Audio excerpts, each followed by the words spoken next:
Hi, so I'm going to be doing a steampunk embellishment tutorial using some images from digitalcollageclub.com. She has so many steampunk images if you love steampunk, also in lots of other genres, so you can look her up. But I'm going to show you, I'm making the steampunk journal, and I'm not going to show you flip through the journal or what it looks like, just this embellishment that I did on the front pocket, and just show you how simple it is to put something like these together so that you can put them in your journals, flip books, paper crafting, scrapbooking, whatever. So it's really easy, pretty much. Of course, you can tailor it any way you want to, but here is a printable from her site. And as you can see, I used that one, and I'm choosing to use a scallop punch to punch it out to give it an edge. So we're going to use this top hat, and I line it up because the scallop, it's not perfect, and I want it to be as even as possible. There, and I'm going to go ahead and punch one other one out as well, because we'll probably do two of them together. This one that says Steampunk. This is an old punch. It doesn't work very well.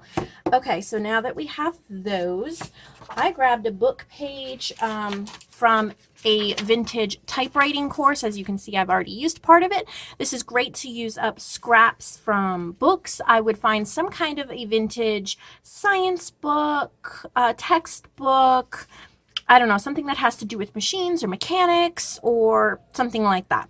So I just ripped a section out, and I like keeping the lesson and the page number. I just think that's cool. So we're going to start with a hat, and then I have a bunch of die cuts here that I pulled out that I thought might go. So pretty much just look through, you know, what you have and see how you might be able to layer things. Like so.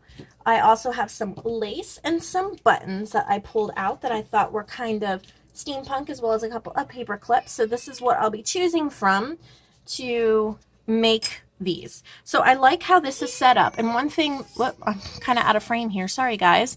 One thing I really like about doing embellishments, and something that I learned from my friend Jessica over at I'm a Cool Mom, is to not overthink things. So I'm just gonna ink the edges quickly here, just to make it look a little more vintage. And I'll go all the way around the book page as well.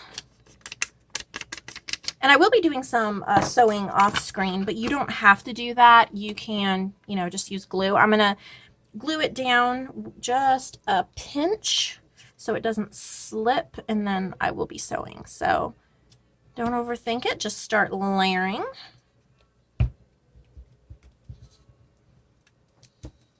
And then this is from a vintage 1950s children's dictionary, and I like here the word echo, you can see. So I just went ahead and I glued that down. Now I'm going to take it off screen briefly and do a little bit of stitching.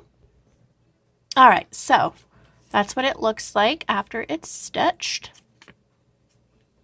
We are not focusing very well today. Here we go.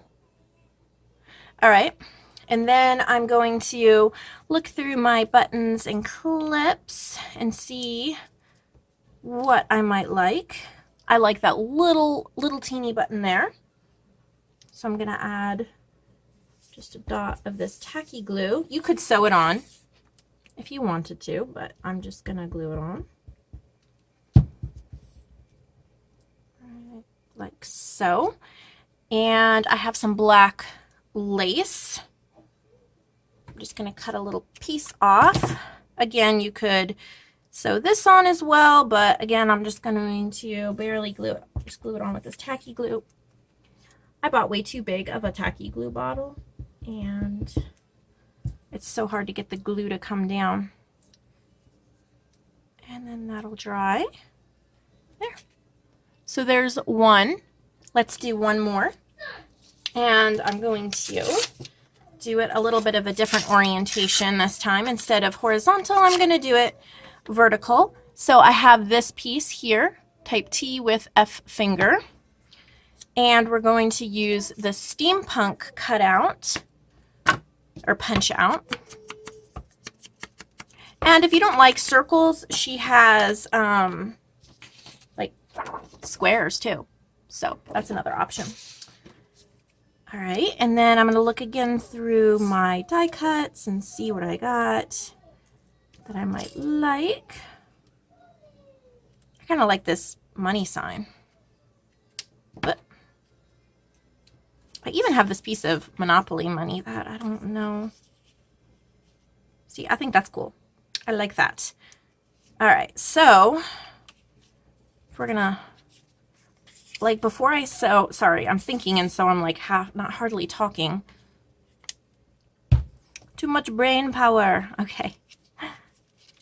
So I just barely glue it so that my sewing machine, it won't slip, because the first one I did, I tried to not glue it and it did slip. Yeah, this glue is troublesome. All right. And then I'm going to look here at my buttons again and see what I might want to use.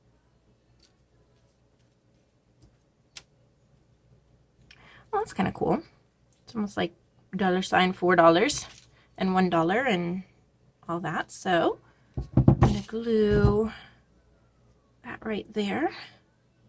I'm going to go ahead and get my lace